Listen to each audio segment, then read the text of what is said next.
Oi, pessoal, tudo bem? Aqui quem fala é Vitória Bloch. Hoje nós vamos conversar sobre as diferenças da cura do paralítico no Novo Testamento.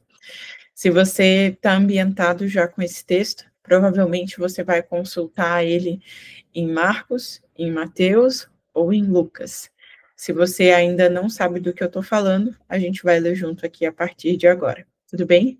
Eu vou ler então em Marcos para a gente começar. Você pode abrir aí a sua Bíblia, é Marcos capítulo 2, do verso 1 ao 12. Eu estou lendo na NVI, perfeito? Vamos juntos. Poucos dias depois, tendo Jesus entrado novamente em Cafarnaum, o povo ouviu falar que ele estava em casa.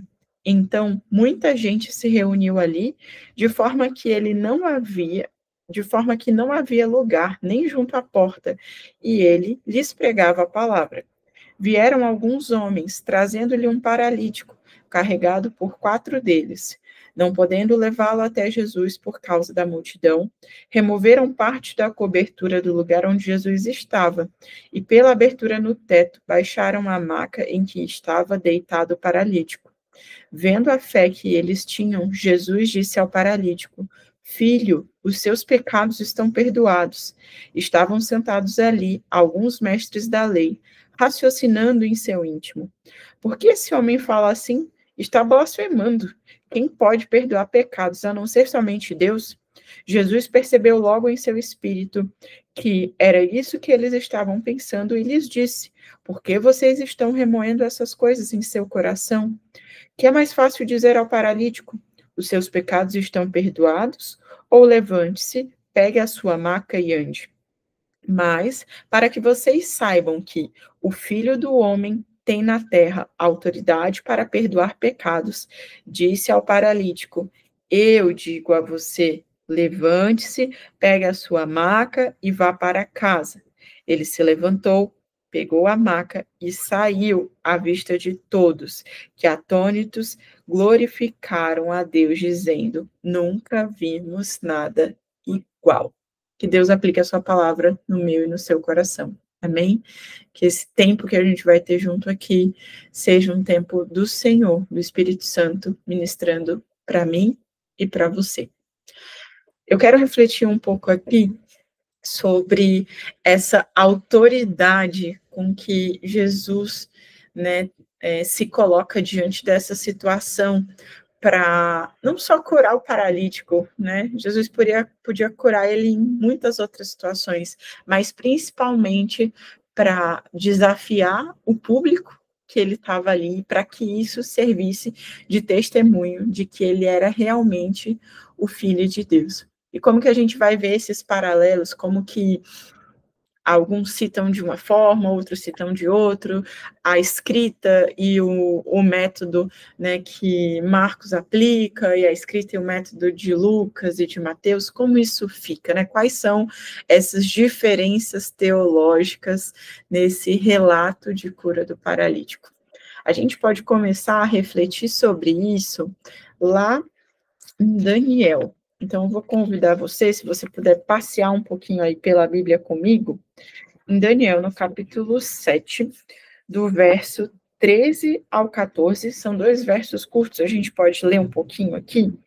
Daniel vai falar o seguinte: Em minha visão à noite, vi alguém semelhante a um filho de homem, vindo com as nuvens dos céus. Ele se aproximou do ancião e foi conduzido à sua presença. Ele recebeu autoridade, glória e o reino. Todos os povos, nações e homens de todas as línguas o adoram.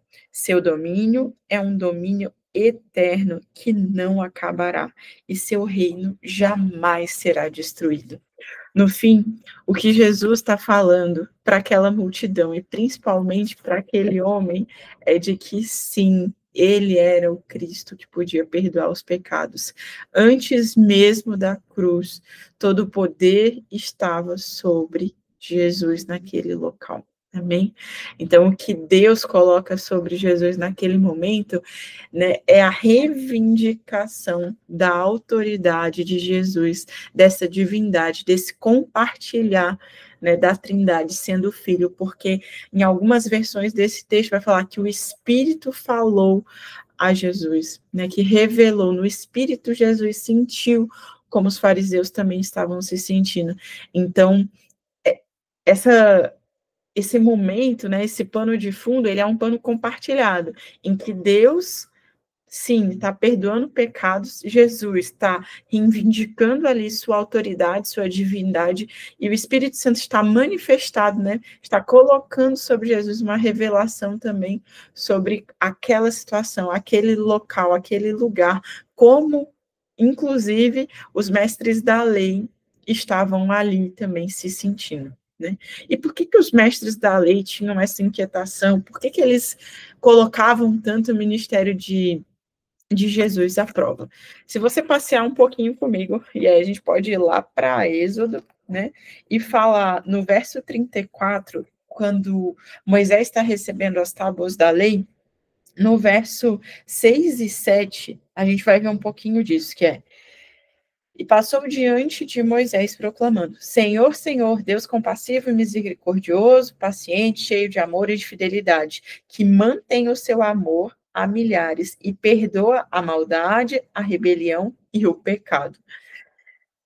Contudo, não deixa de punir o culpado, castiga os filhos e os netos pelos pecados de seus pais, até a terceira e a quarta geração.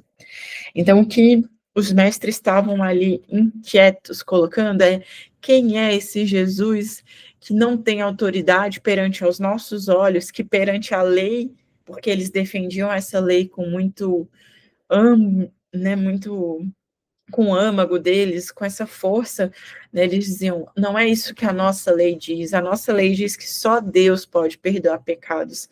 E Jesus vem para quebrar esses paradigmas, né? Então, ele vai se revelando de forma progressiva, né? Assim como a gente leu em Daniel, o Filho do Homem revelado. Então, ele revela ali a humanidade de Jesus, porque Jesus se aproxima dos que estão próximos, né? Isso está escrito no texto, diz que Jesus estava em casa, então ele mostra essa proximidade, né? Ele estava numa casa, ele estava rodeado de uma multidão, e ainda assim, né, existia ali aquele contexto de proximidade. Então, eles não conseguiam digerir isso. Como assim Deus está próximo? Como assim esse é o nosso Messias? Então, esse é o nosso novo Moisés, o nosso novo libertador, né, autorizado, né, pelos céus para curar isso. E o que mais é paralelo, vamos dizer assim, né, não tanto de diferenças, mas os paralelos entre Marcos, Mateus e Lucas é que eles apontam para essa divindade em Cristo. Então, não fiquem presos, né, a pequenos detalhes no texto de Jesus, mas olhem principalmente, né, se a gente pode expandir um pouco a nossa visão, a gente vai ter a fé dos amigos que desceram aquele paralítico com os recursos que eles tinham, né, com a visão que eles tinham ali sobre aquele teto, de se colocar numa postura intercessora, sabendo da necessidade daquele paralítico, de que ele não chegaria a Jesus sozinho, mas entrando nesse lugar de intermediação, né, assumindo a sua postura de liderança frente àquela amizade, para que fosse realmente uma forma, né, desse paralítico acessar Jesus, chegar mais perto. E do outro lado, a gente vai ver esse Jesus que cura de uma forma tão pura, tão prática, dizendo: filho, né, não, teu coração não sangre, né, os teus pecados, eles sim estão perdoados ali. Então, o que eu quero deixar para você de forma prática nesse evangelho é que, ainda que as suas limitações se levantem, ainda que o seu coração esteja endurecido, como estava endurecido o coração daqueles fariseus, que você não se apegue sobre isso, né? Se eu posso ser um pouco mais profunda, o que eu quero dizer para você é que sim, Jesus tem total autoridade para curar os nossos pecados, seja aqui, no momento que a gente está hoje, seja na nossa vida cotidiano do dia a dia, seja quando você decidir caminhar em profundidade com Ele. Então, o meu convite para você é sim, deixe o Senhor alcançar a sua vida, deixe Ele curar os seus pecados e que você possa viver uma mudança prática, não só de alívio no seu espírito, mas também de alívio no seu corpo físico, desfrutando daquilo que Cristo conquistou para você ainda nessa terra, vivendo uma vida com menos ansiedade, vivendo de uma forma mais plena e satisfatória em Cristo, mas também levando outros a ter um encontro verdadeiro com Ele, assim como aqueles amigos fizeram pelo paralítico. Que você possa conduzir outras pessoas a terem também um encontro verdadeiro com Jesus. Esse é o meu desafio para você, e eu espero que Jesus fale ao seu coração de uma forma profunda. Amém? Que Deus te abençoe.